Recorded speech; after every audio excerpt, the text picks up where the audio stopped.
Jūrkrasta pasta māja, Ilzes istaba. Ēģi, kā tu domā, ja māja mācētu runāt, ko viņa mums pastāstītu? Vai to pašu, ko mūsu vecopļi ierakstījuši savās dienas grāmatās? Varbūt ir vēl kas, līdz galam neizstāstīts, rūpīgi glabāts un slēpts no visiem, gaidot īsto brīdi. Zini, man šovakar kaut kā pavisam savādi. Nebūtu domājusi, ka pašu rada spējīgi uz tādām nelietībām.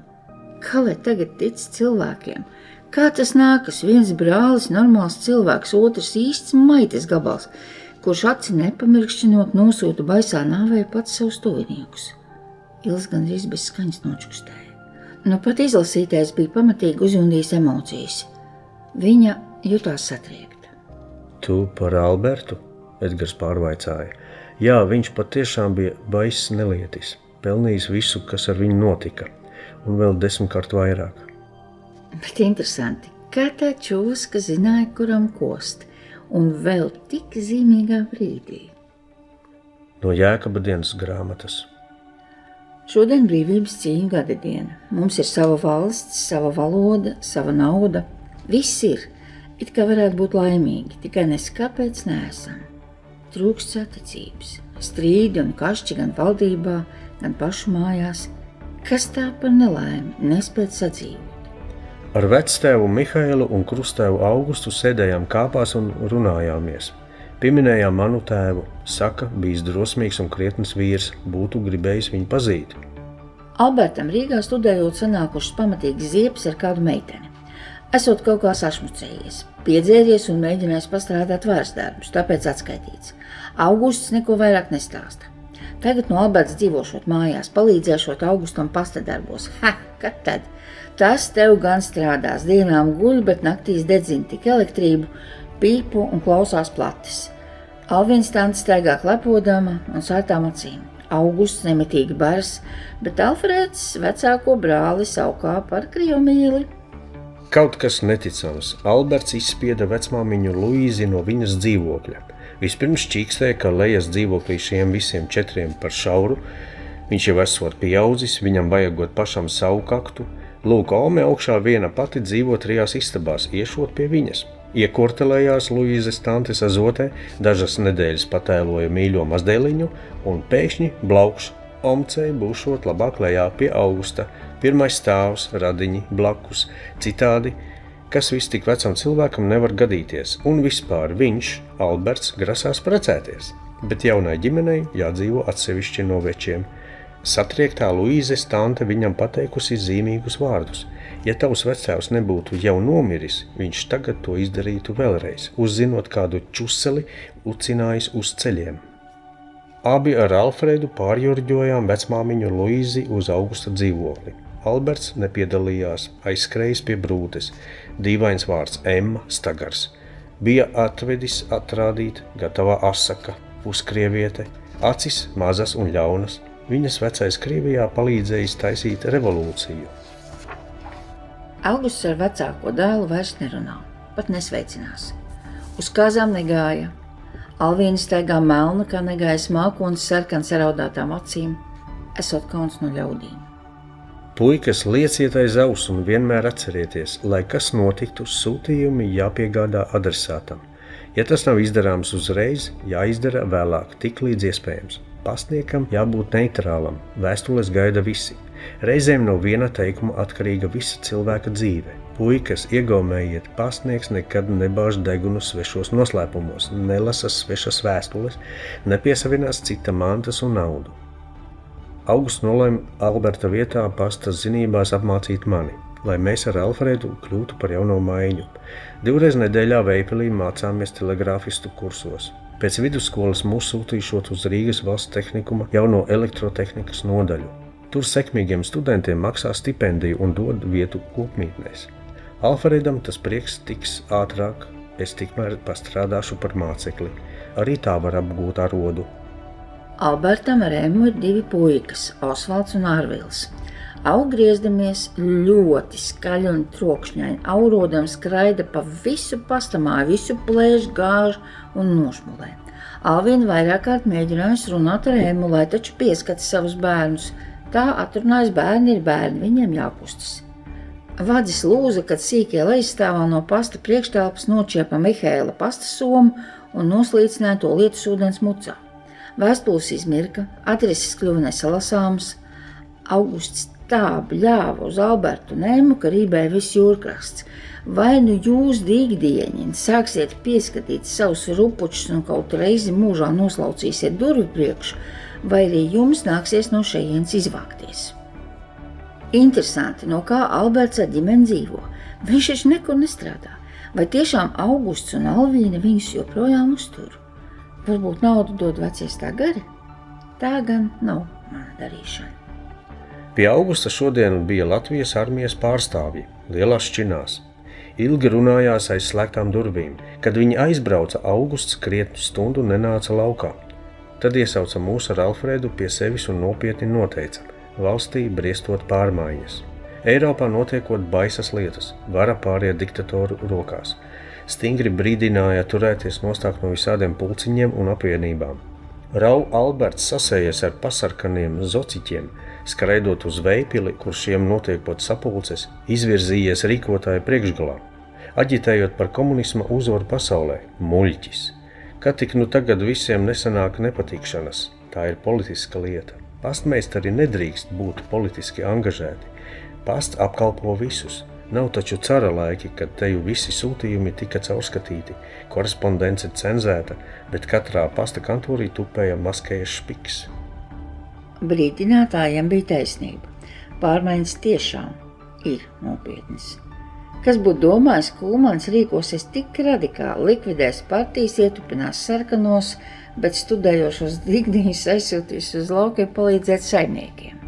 Nemieru cēlāji un protestētāji pieklusuši. Mūsu mājās Alberts ar Ēmu sākuši runāt par pārcelšanos uz Veipili, jo tik mazā miestā kā Jūrkrasts viņiem nesot nekādas nākotnes.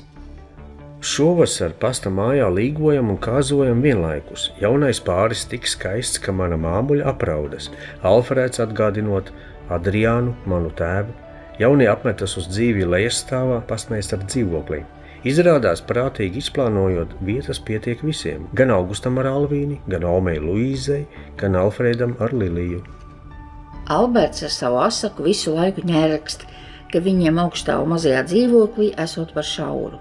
Kad beidzot tā vītoliņu vārza izvāksies, lai viņi var paplašināties.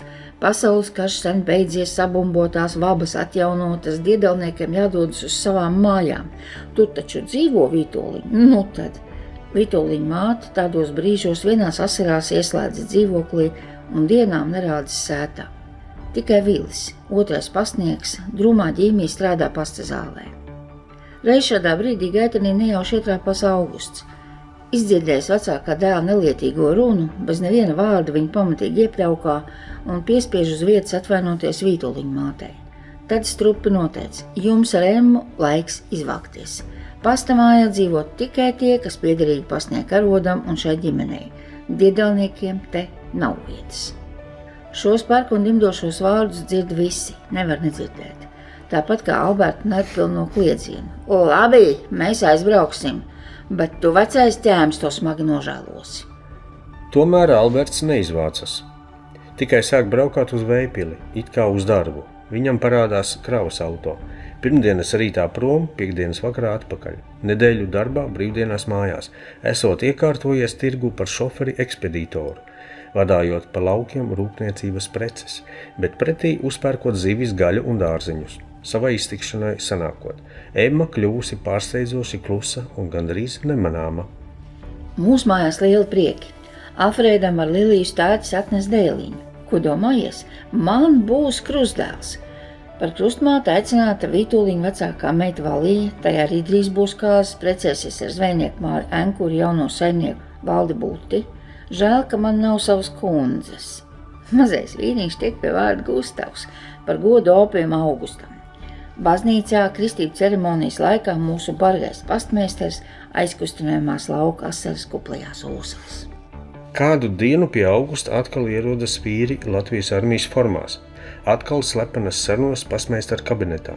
Kad armijnieki aizbrauc, Augusts mūs iesauc pie sevis, cieši aizver durvis un ilgi klusē. Tad rīcošā balsī izmoka: puiši, būs sūdi. Eiropā briest jauns karš. Gar mūsu jūrkrastu tuvākajā laikā ierīkos Krievu karabāzes drošībai. Jūs taču saprotat, ko tas nozīmē. Vītoliņu vecākais dēls Vilis jūrkrasta otrais pastnieks mums ar Alfredu pačukst, lai uzmanāmies no Alberta. Nekādā tirgū šis nestrādā, nekādas preces nevadā. Tas kravas vāģis tiekot izmantots pavisam citām vajadzībām. Vesels bars jaunu vīriešu braukā apkārt un pēta apkārtni. Ne ar vienu nerunā, nekur nepiestāja, viņus redzējuši gan kaimiņu pagastu pastnieki, gan parastie iedzīvotāji. Ziņa draudīga. Ilgi domājam, ko darīt, stāstīt Augustam vai ne. Aprunājamies ar vectēvu Mihailu, varbūt nevajadzēja. Vecais briesmīgi sakreņķējas. Noteicis, puiši, es pats. Ieiet pastmeistaru Augusta kabinetā. Vispirms aizbrauc baltvācieši. Pēc tam ierodas Krievu armija un flote. Ulmans mierina, viss kārtībā, bāzu līgums vajadzīgs rietumu robežu drošībai. Taču jūrkrastnieki netic un izpērk jūrkrasta bodi tukšu. Pērk visu, kas nemaitājas – sāli, cukuru, putrājumus, ziepes. Bāzu līgums bija tikai dūmaizsaks, sarkanie savu panākuši. Latvijā tagad plīvo viņu karogs. Alberts staigā kā pāvs, krūtis izriezis, ādas jakā, naganu pie sāniem, iecelts par rīcības komitejas priekšnieku. Pastamājā viņam ievelk atsevišķu telefonu līniju. Emma pēkšņi atguvusi dzīves prieku. Viņu radio visu dienu spēlē Krievu maršus, bet no dzīvokļa veļas spirta dvinga. Alberta ģīmis kļūst ar katru dienu sarkanāks un resnāks. Man paziņo, ka es kā tehniski izglītots sakaru darbinieks tieku mobilizēts kā rezervnieks valsts drošības vajadzībām. Nekvajoties jābrauc uz Veipili, kur notiks apmācības. Kad pēc nedēļas atgriežos Jūrkrastā, pasta mājā notikušas traģiskas pārmaiņas. 14. jūnija naktī aizvesti vecais Augusts ar sievu Alvīni, mana māte Katrīna un vītoliņu Vilis. Vedējus izrīkojas Alberts. Man vairs nav kur dzīvot. Alberts ar ģimeni iemitinājies mūsu dzīvoklī. Paldies vecāvam Mihailam, pieņēma zem sava jumta. Karš tomēr ienāk arī pasta mājā. Šodien Alberts ar platu smaidu nodzertajā mūlī iedeva man pavēsti. Jāiet karot Krievu armijā. Burtnīcu atdošu vectēvam, ja nu man nav lemts atgriezties. Mūsdienas. Pēdējos gadu desmitos visā Latvijā bija notikuši vairāk nekā 100 uzbrukumu pastniekiem. Daži nenopietni, tādi kā pusauģi jociņi vai izjokošanas, bet pēdējie ar traģiskām sekām. Turklāt skaidri nolasījās viens un tas pats rokraksts. Uzbrukumi notika pensiju izmaksu dienās, un laupītāji zināja pastnieku pārvietošanās maršrutus un laikus. Pērnajā sestdienā Elu pilsētā mīklainos apstākļos pazudusi pastniece. No rīta ieradusies darbā, paņēmusi piegādai sagatavotos sūtījumus un devusies apgaitā. Vakarā nav atgriezusies. Tukšo pasta somu nākamajā rītā pilsētas nomalis krūmos atradis kāds suņmīlis. Noskaidrots, ka iepriekšējā dienā viņa 4 pensionāriem naudu izmaksājusi, taču somā vēl bija krietni pār 1000. Pastnieces līķis atrasts pēc nedēļas, mežā, 50 km attālumā no Elu pilsētas. Pirms mēneša bez vēsts pazudusi īpakasta pastniece. Kad viņa nav parādījusies ne darbā, ne mājās, ne tuvējā slimnīcā, kļūst skaidrs, ka noticis kas ļauns. Meklējumos iesaistīts visas struktūras, ieskaitot glābējus ar armijas helikopteru, taču bez rezultātiem. Pretēji tuviniekiem, kuru uzskatīja noticis traģisks nelaimes gadījums vai avārija, izmeklētājiem bija cita versija – laupīšana ar vai bez pastnieces līdzdalību. A pagastā ar cirvi bruņojies uzbrucējs pastniecei pārsitis galvu, atņēmis somu ar pensijām, bet pašu iemetis krūmos nomirt. Labi, ka ļaudis pamanījuši asins uz ceļa, cietusī vairākus mēnešus ārstējusies reanimācijas un neiroķirurģijas nodaļā, strādāt vairs nevarēs.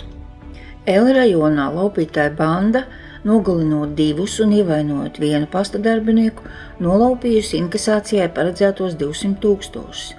Pirms dažiem gadiem notikuši 3 līdzīgi uzbrukumi, tikai guvums bijis mazāks.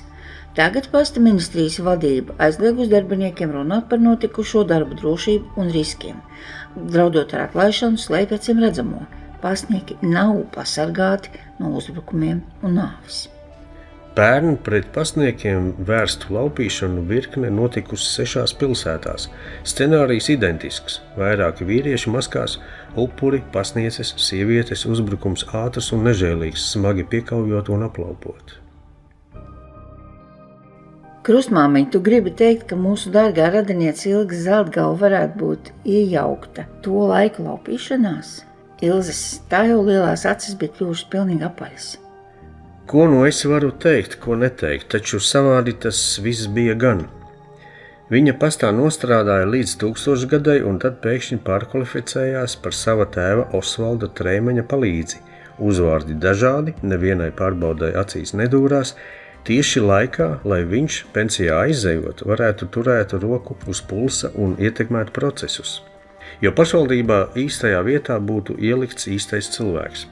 Tas vecis nebija ar pliku roku ņemams, tāpat kā viņa asiņainais sencis un glumais brālītis Arvils, kurš pēc Maskavas partijas skolas beigšanas teju 2 gadu desmitus tupēja pasta mājas atsevišķā kambarī, preparējot un caurskatot svešas vēstules un sūtījumus. Īpašu uzmanību pievēršot sarakstai ar dienestā esošajiem ārzemju radiem, preses izdevumiem vai sabiedrībā zināmām personām.